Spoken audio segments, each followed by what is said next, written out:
Welcome to Musings of a Super Doer with host Selina Kelley. Over the next hour, you will learn what keeps Christina and her guests busy with all their day-to-day life tasks. Now, here's Selina.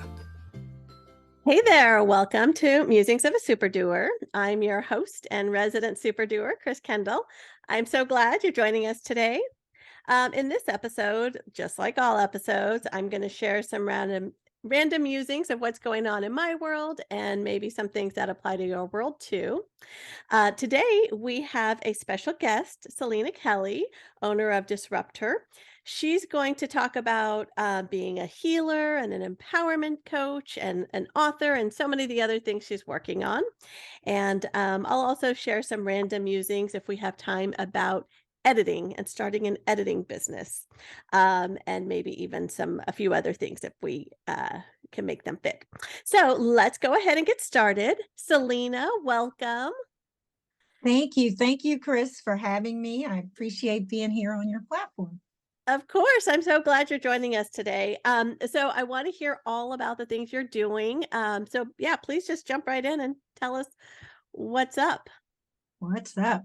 Well, what I'm currently doing, we connected because we were both part of Rachel Rogers, the author of Who We Should All Be a Millionaire. She had a challenge, Make Money Moves Challenge, and you put out the call to have guests on your show, and I signed up. I said yes. So that's what we're doing right now, and I'm honored by that.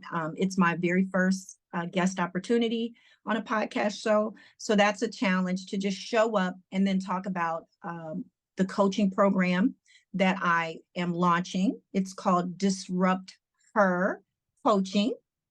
So actively, also in Rachel's, she has a program called The Club as for business coaching. I'm in that business coaching program. And so I'm actively working the steps in that program. The program has growth scales. So depending on where you are in your business, I'm a startup.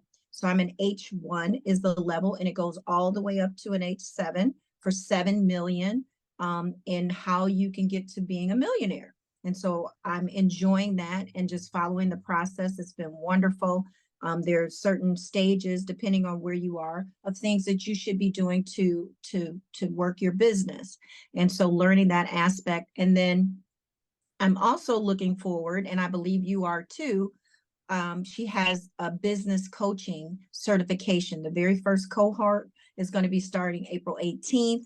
I'm looking forward to that. I'm preparing for that. So just getting all my ducks in a row, eliminating distractions, clearing my plate for that, because just like you, super doer, super server, I would like to say, right? The doing comes from the serving, wanting to meet and help people along the way, with the tools, resources, and the information that I've gleaned over my, I keep debating on the number of how long that I've been coaching, because I didn't know it was a thing, right? I needed there was a time in my life I went through a very traumatic experience, and I had become disconnected from myself, didn't know my wants, needs, desires, and just really in a place of loss.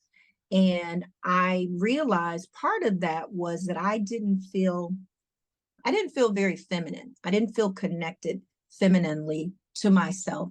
And so I had been following a woman for a number of years, and probably because the name of her coaching practice was Feminine Success. Now, at the time, I didn't realize that that's what she was. She was a life coach. I had followed her a couple of years, and then it kind of fell off the radar. And then when I was having this trouble and this experience and realizing I needed something more than just my so I had a tribe, my church home. They helped me and shepherded me through quite a bit. But then there's a journey where you have to walk it yourself. You have to sit with yourself. You have to be with yourself. And I felt like I needed like some practical, real life things to happen concretely. And then she showed up, and just the words and things that she was speaking, it really resonated. And she had a challenge. It was somewhat of a challenge, and I signed up for it. So it gave me an opportunity to see what it would be like to be in her program. And it was really my very first investment in myself of this way, the coaching, looking at the femininity, and it was really deep work that had to be done. She has a God-given gift and talent to help women that are in such a place where they really need to figure out this whole feminine versus masculine side of ourselves. And that's where I was. I felt like I'd been operating in my masculine for quite a long time. And I wasn't even sure if I knew what the feminine side of me looked like. And what I love about her, her name is Yaya Smith. So my very first life coach.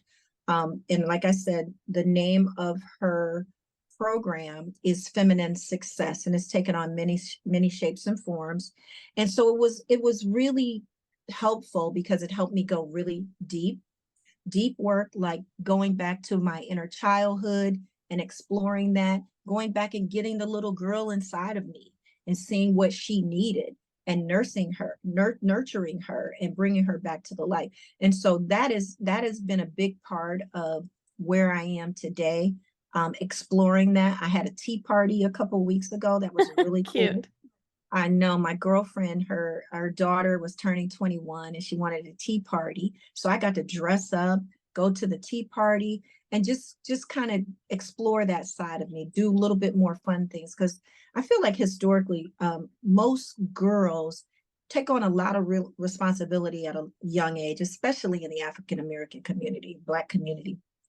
And so I'm not sure that I really felt like I really was ever like a little girl. Right. So, yeah, just to bring that out, really fun time, and just doing more things that bring fun and joy to my life after being disconnected. So I was in that program for about 2 years, really gave me a lot of tools, resources, helpful,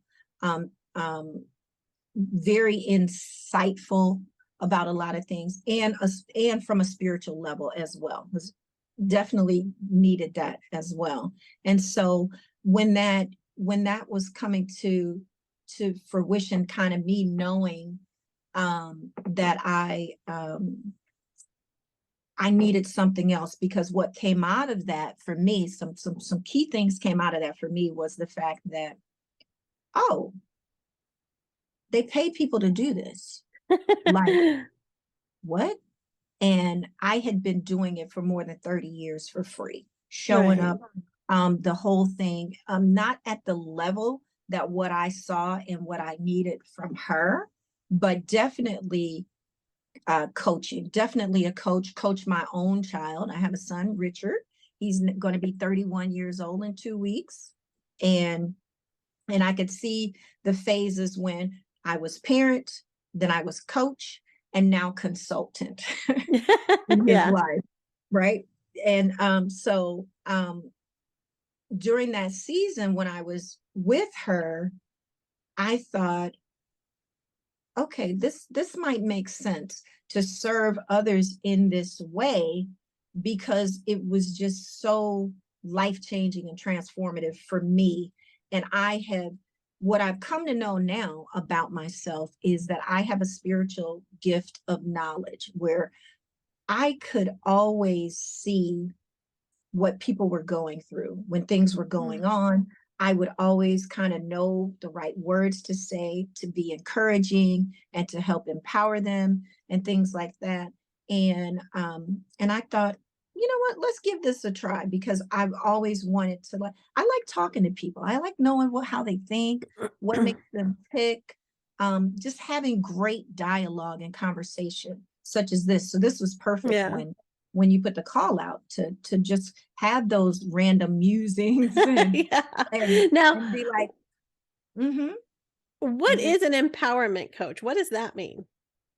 For me, I prefer that rather than life coach. When I think life coach, I think, for the life and all of those things. But empowerment, I liken it to, you're probably going to get a lot of biblical references out of me, but I liken it to teaching someone how to fish, right? You teach someone how to fish, they'll eat forever. I want to empower people to make decisions and choices that are going to honor themselves. So I want to empower that. You feel not have someone still feeling stuck or lost, but that you're on the other side of that, understanding and knowing that life is a journey. If you fall in love with the journey, you're going to be in love forever, and not feeling like there's always a final state, because there are so many levels to ourselves that we haven't even met yet. So many things about us that we just don't know yet. And so understanding that. So if you have the resources, the tools, and the practice of knowing how to manage disruptions, because they're going to come in our lives, the ebbs and the flows, and having framework for that, then I feel that you're empowered, that I've empowered you with that to be able to do that. So that to me seems more powerful, rather than giving someone the expectation that it's a life thing. Right. It may be helpful in your life, but I feel like empowerment is much more actionable and an adjective. You're gonna.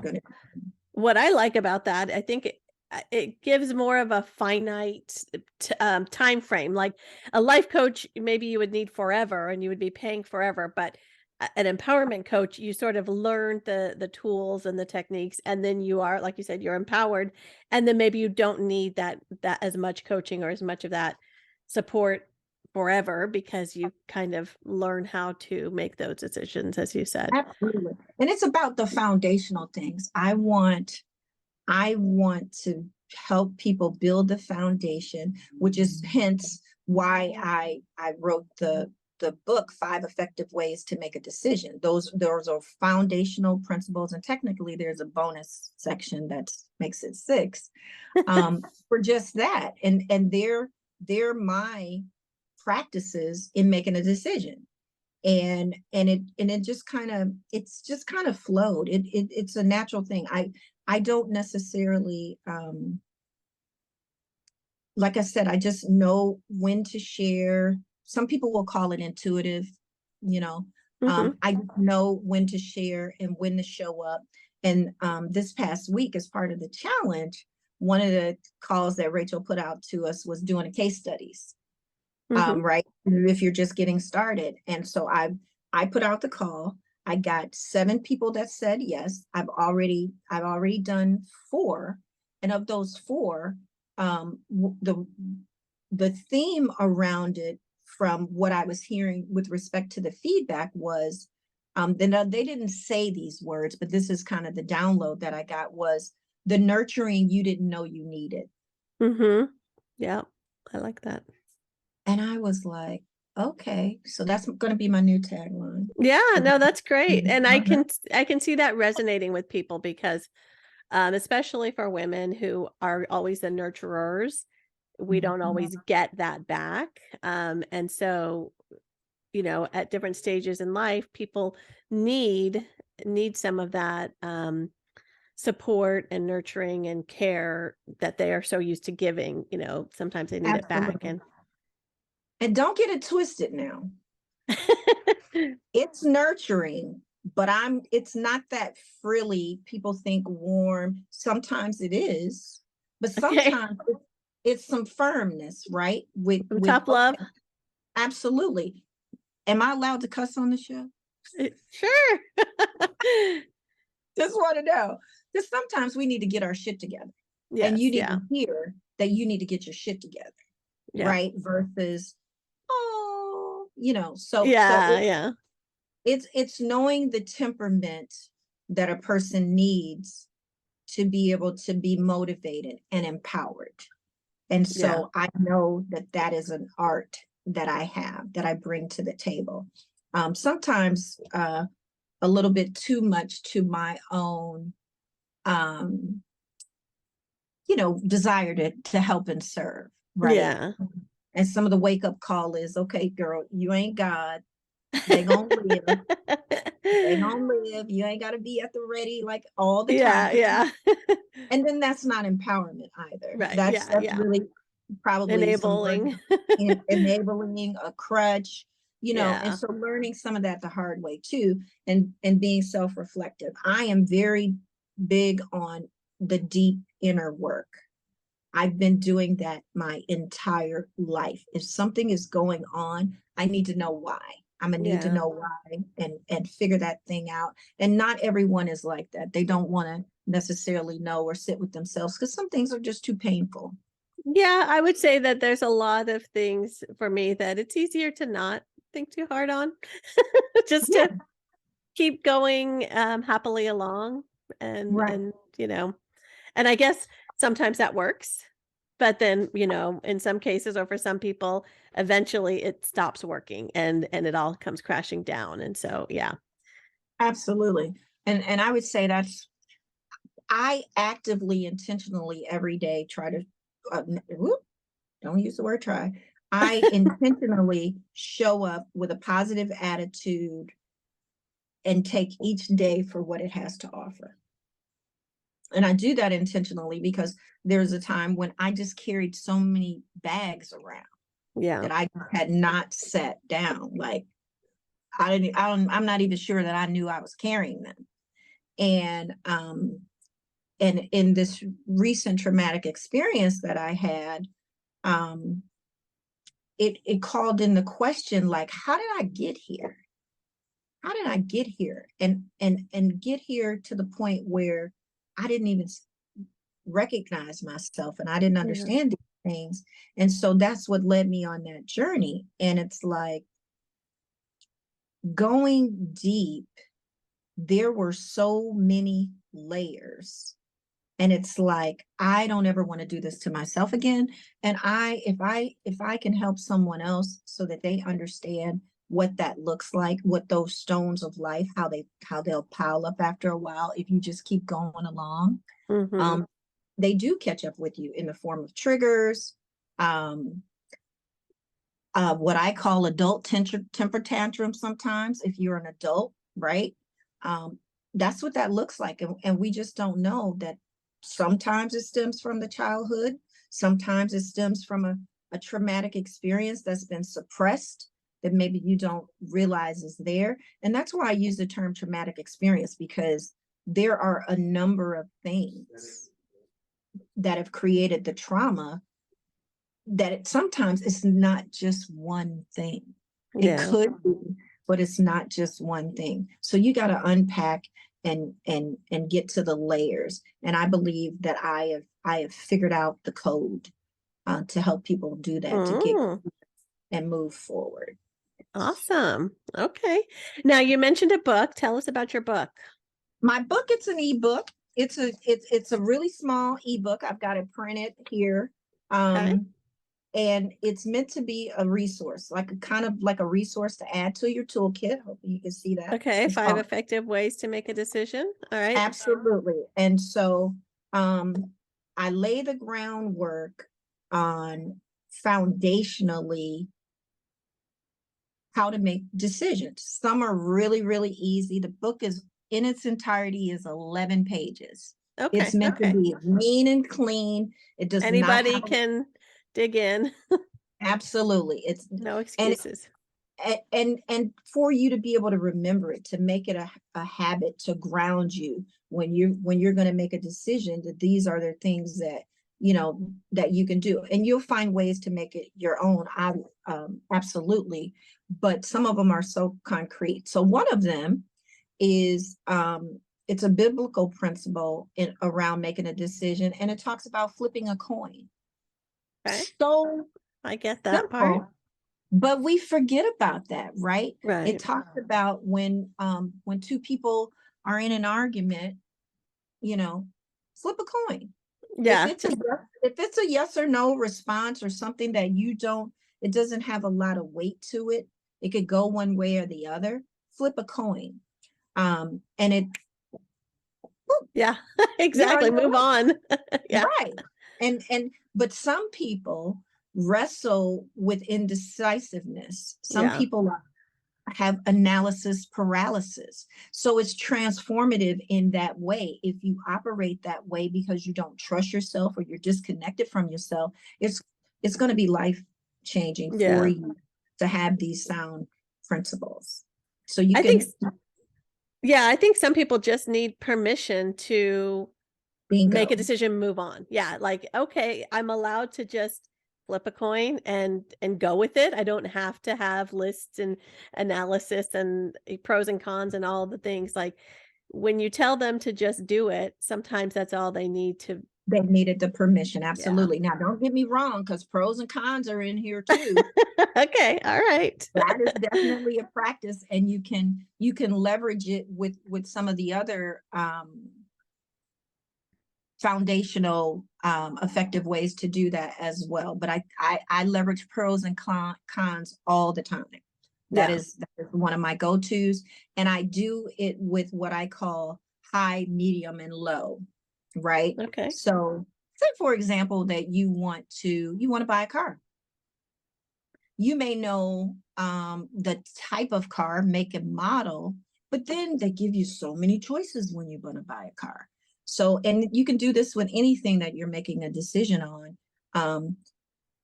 There's a high end, there's a middle of the road end, and then there's a low end or, option, whatever that looks like.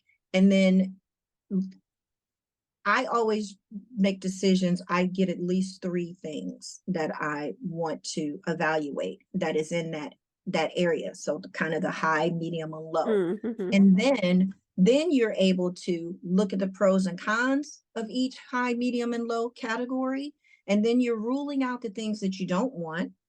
So that helps you get narrowed down just a bit, until you get to the point where you're going to pray over it or meditate over it before you make a decision. I recommend 24 to 48 hours after you've made a decision, then you meditate on it. Okay. Why? Because some things look different the next day.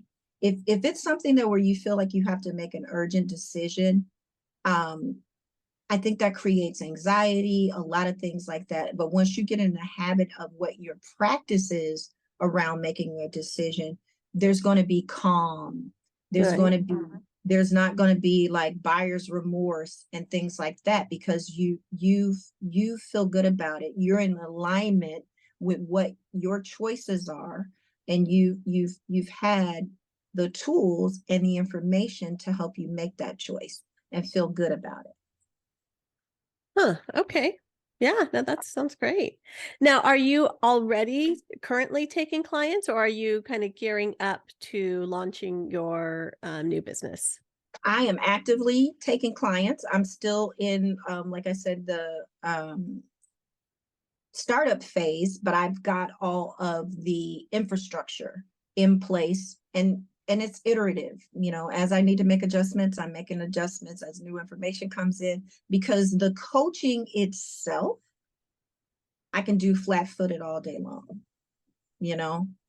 I've been doing it. So, and it's unique to the individual. The framework is the same, but what it typically starts with, especially for people that have been through traumatic experiences, my first pillar is presence. If you're not present in your own life, then how do you do that? How do you get there? So we spend time with presence and practical things, resources and tools to be able to do that. Because if you're not present, you're not even seeing clearly. Right. That's the first part of it. You looking at life through foggy lenses, and I was doing that for a very, very long time. Yeah. So if people are interested in learning more or getting on your calendar, booking some time, where do they go? You can find me at DisruptHerCoach.com, which is DisruptHer,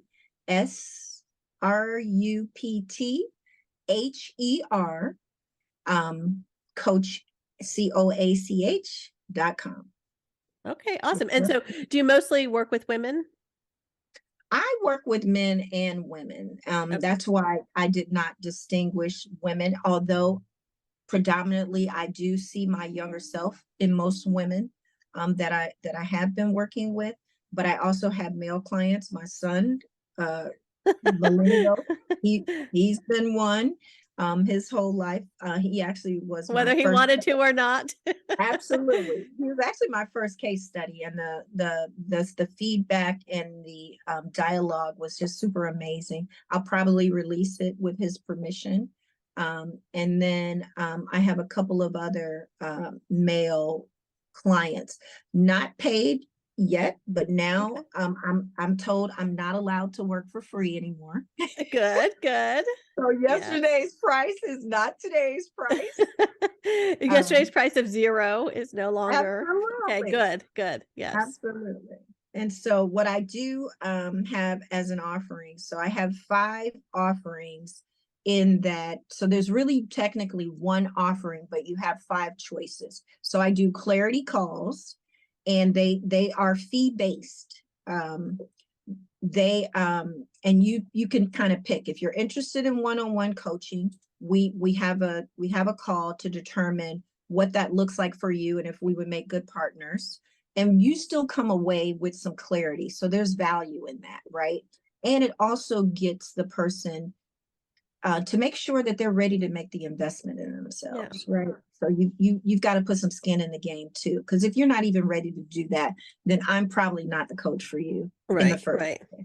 And then the second one is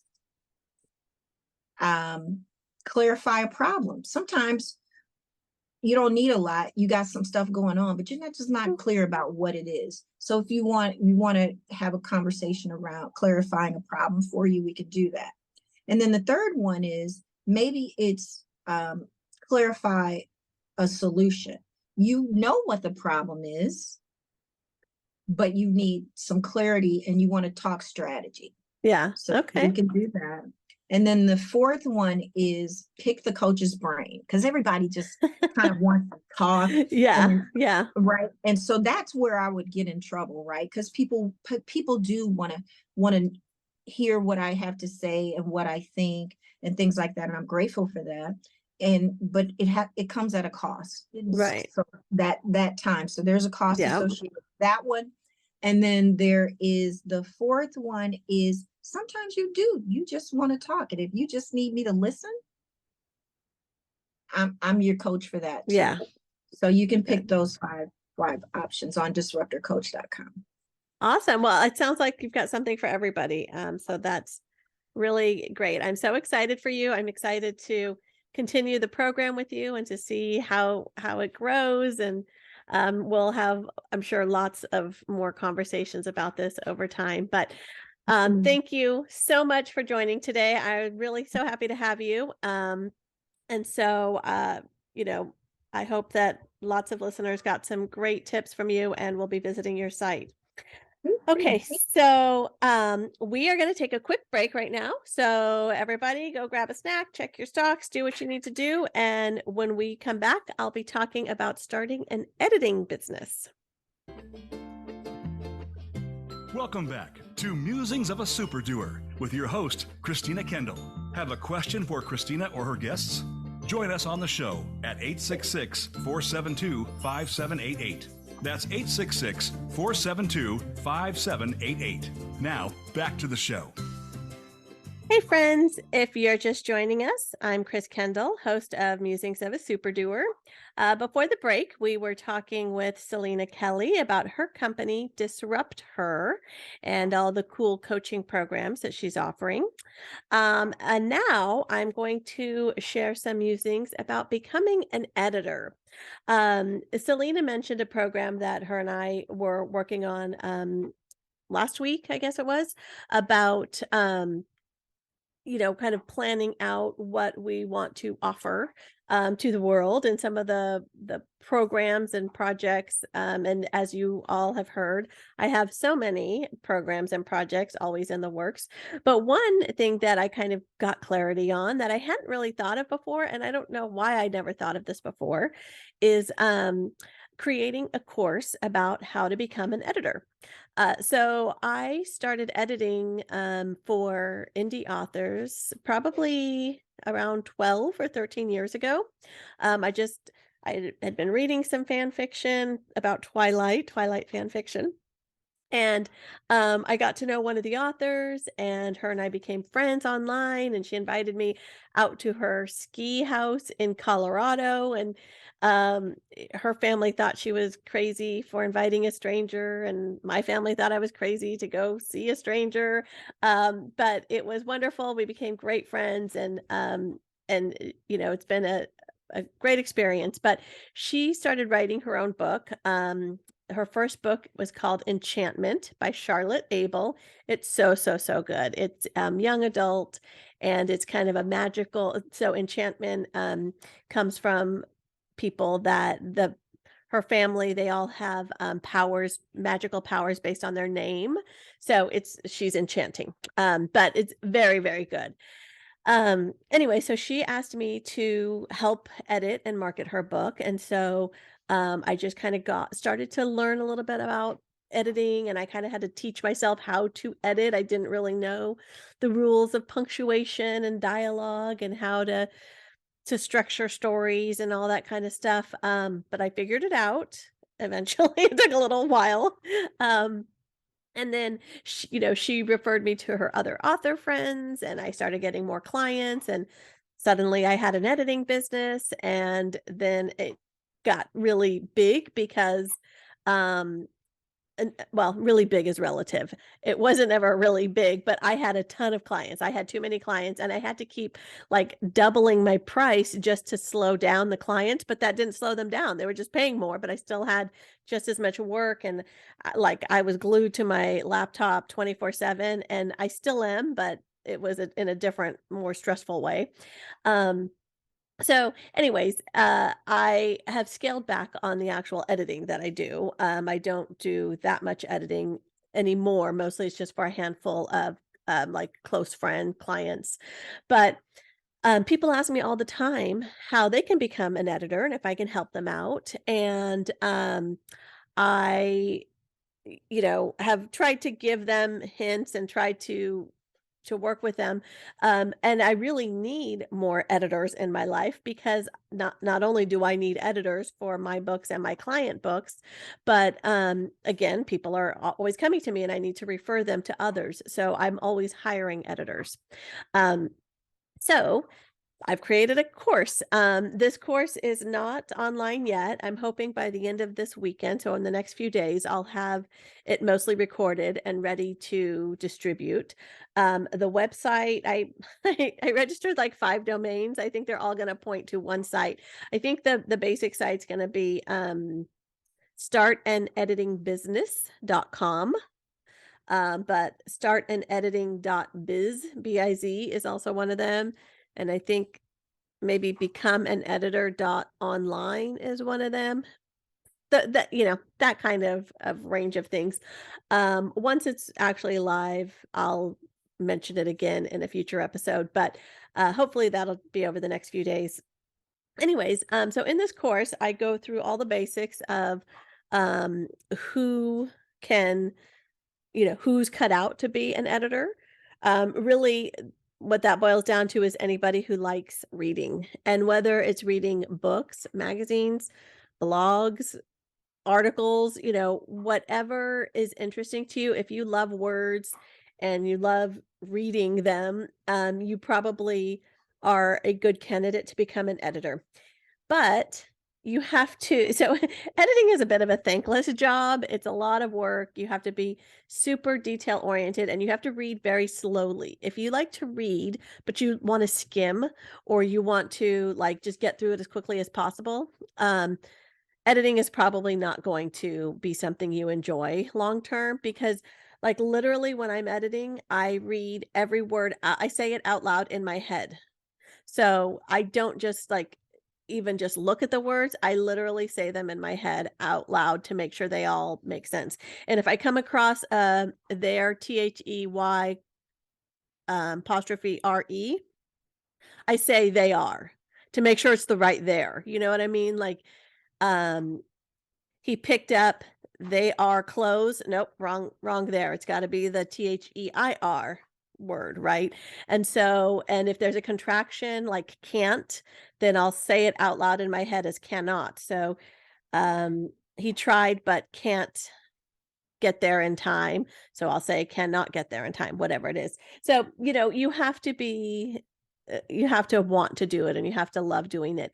But I know so many readers that are just avid readers, and they have maybe an English background, or maybe they were a teacher, or they just, like language, and they find themselves editing as they read. Some of us, it's just habit that when we see a typo in a book, not only do we cringe a little, but we feel some need to like mark it or fix it in some way. Now, when you just go buy a book at a bookstore and you see a typo in it, which I can almost guarantee every single book you buy at a bookstore is going to have at least a few typos, if not a lot. But when you come across one, there's not really much you can do about it, or that you really care to do about it. But I work with a lot of indie authors, and those are just independent authors who have written a book. Usually they self-publish it on Amazon or Nook or Kobo, Apple Books, those kind of online retailers. And they don't always either have access or funds for a quality editor. Um, or maybe they just didn't go through that process, or they felt like they did a good enough job editing it themselves.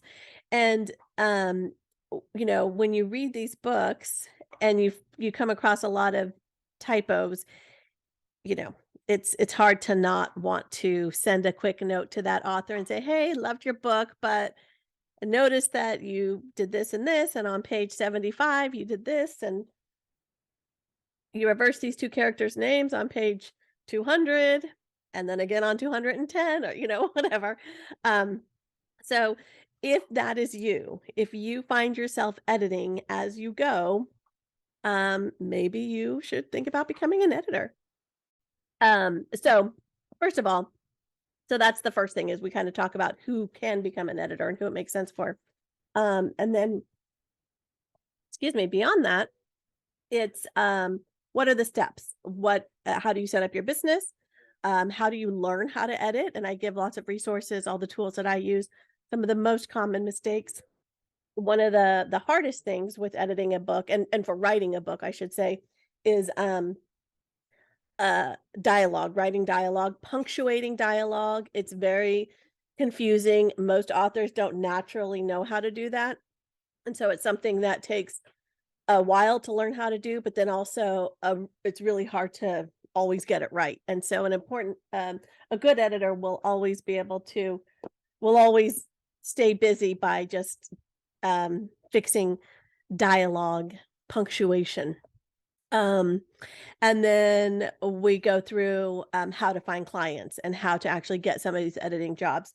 I mean, right off the bat, if you're good and you get through the process, and I have a couple like quizzes built into the course to sort of put you in the process, have you edit a document and then look at the answer key that I provide so that you can see what I fixed when I was editing, and make sure it lines up with the kind of things that you're fixing. But if you get to the point where you're comfortable with it and you like it and you want to do more of it, I can probably start sending some business your way, because I always have tons of people who reach out to me and ask for referrals or ask me to edit for them. One of the other things that's really great about having an editing business in particular is it's completely on your own schedule. As long as you're upfront with your clients on how long you need. Now, if they are terrible people like me, terrible clients like I am with my editors, I'll contact an editor and say, "Hey, if I give it to you tomorrow, can you have it done in 3 days?" And I have some wonderful editors who will do that. But that's not really fair and that's not realistic. And when a client comes to me and says, "Hey, can I have it back in 3 days?" I generally say no. I cannot, and I'll send you, I'll give you some referrals of people who might be able to help. Most editors and authors, are reasonable and expect it to take a couple weeks to edit, a regular size book, so maybe anywhere between 50,000 words and 100,000 words, I would give it a couple weeks. You don't have to do this full time. You could start this as a side hustle. Just do it 2 hours in the evening, every evening, and then a couple hours on the weekend. And you could probably get a couple books done each month if that's something that is interesting to you, or you have that kind of a time commitment to spare. If you are looking for something that's more of a full time, or maybe 4 hours a day, 6 hours a day, something like that, you could build a nice little business editing.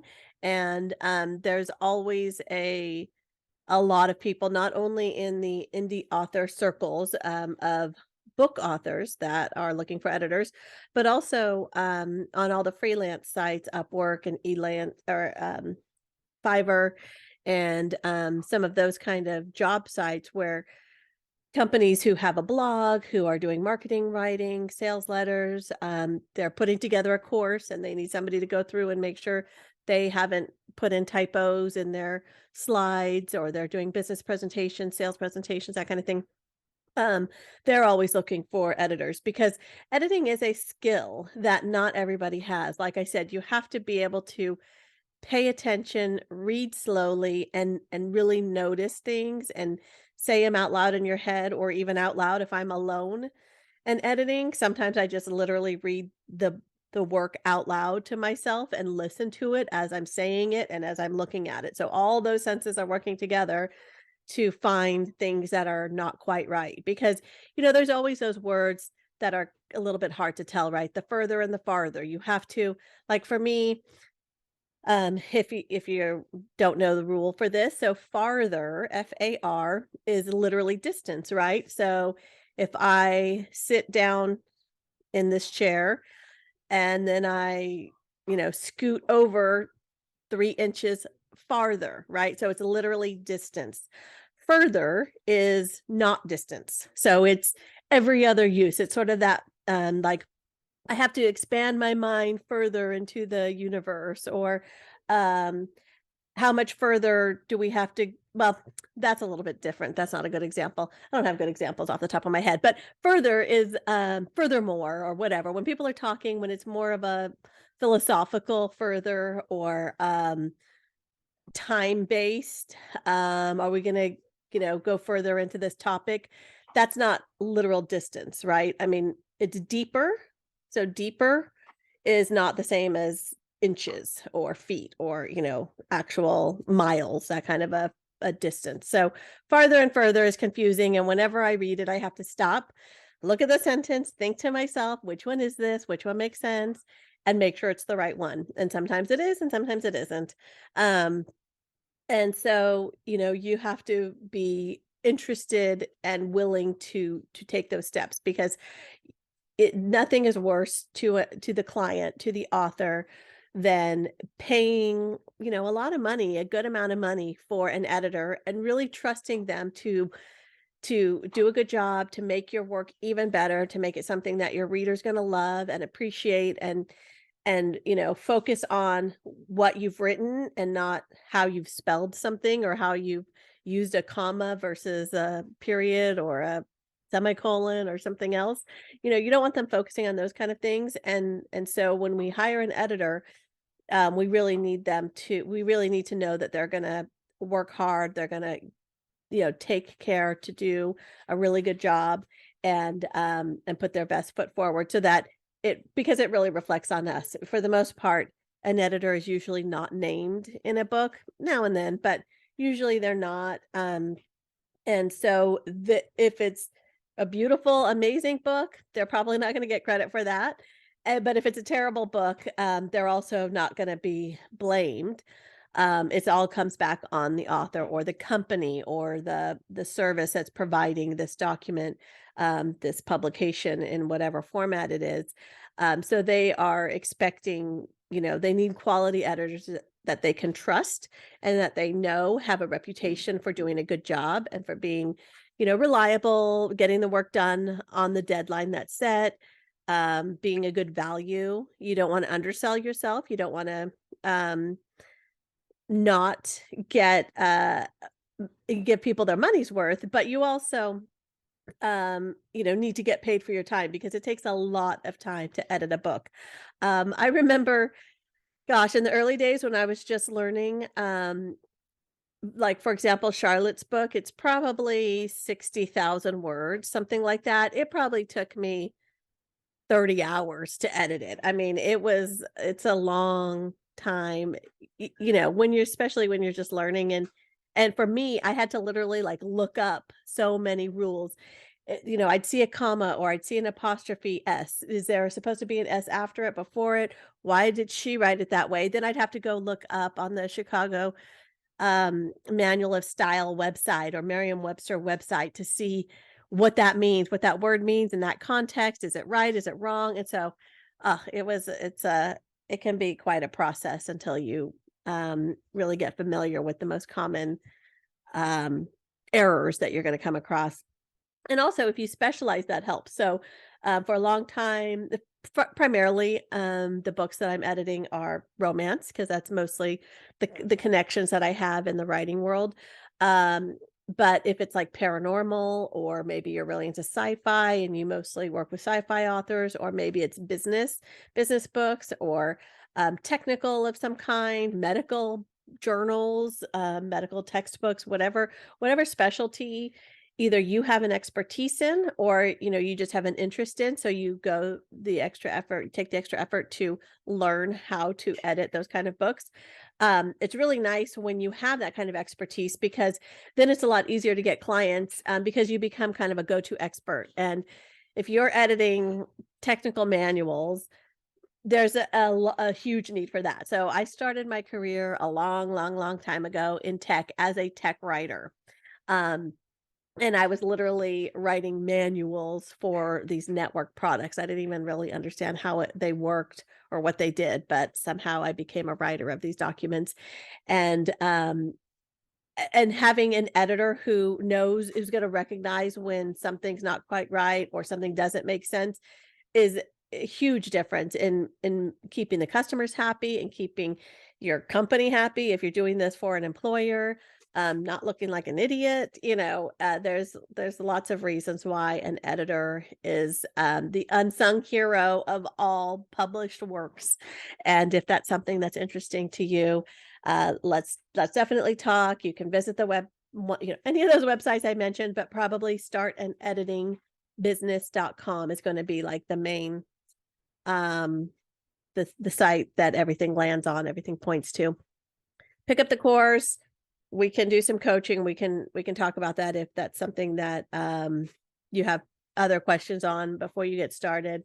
And I hope that many people do take advantage of this, because I need more editors, and I need to add to my list of people to refer to. So you've got some almost guaranteed business right here. Not 100% guaranteed, but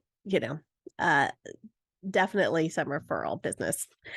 Okay, just got a couple minutes left, so I wanted to talk about one new show that I've started watching. It is called The Power, and it's on Amazon Prime. Gosh, did I talk about this last week? I hope I didn't, but I feel like maybe I did. But it's stuck with me, right? It's still on my mind, which means it's must be worth talking about. So if I already did, then apologies for boring you, but it's essentially set in, I think, modern time, like it's happening now. And what the premise is, and there's only been maybe 3 or 4 episodes so far of season 1. Amazon releases them like week by week, so I didn't get to just sit down and binge the entire season. But essentially it's a situation where girls from the ages of 12 through 19-ish, I think 18 or 19, they have evolved, their bodies have evolved in a way that right across their clavicle, I guess, their sort of neck bone, they have an extra organ. An extra organ has grown in them, and they don't know this until it maybe they're born with it. We're not deep enough into the season for me to know all the details, and good thing, because then I would give even more spoilers away. So sorry for this many spoilers, but essentially this organ produces energy. Like, I guess in our body, our heart produces energy, right? It pumps, and it's got some sort of electric circuits, and our brain has these neurons that fire, right? That's maybe some sort of electricity. So it produces some kind of electricity, but at such a high level that it can like electrocute people or cause fires. So in this world, where these girls have this power, um, governments and everybody else is starting to get nervous, right? They're afraid of these young women who could kill them just with their hands. And so it's fascinating. It's very interesting. I think the next several episodes are going to get pretty good when they start. It's a little bit of the Handmaid's Tale-esque, where they start to like round up the women. I'm imagining, and probably in different cultures and different countries, it'll be portrayed in different ways. So these are always a little bit scary and a little bit, can you imagine if that actually happened, sort of thing. But I'm enjoying it so far, and I just wanted to put it out there. Hopefully I haven't said too much that I've ruined it, but there's a lot more to come, I think. So that's The Power on Amazon. Okay, so we are at the end. We've just about run out of time today. And so I really want to thank you all for joining. Thanks, Selina, for being on today. I'm so happy that you were able to hang out with me for a little while, and I'm looking forward to sharing more random musings with you next time. And I'll share all the other things that I've been doing. Until then, I hope I've inspired you to be a super doer. And so now go do something.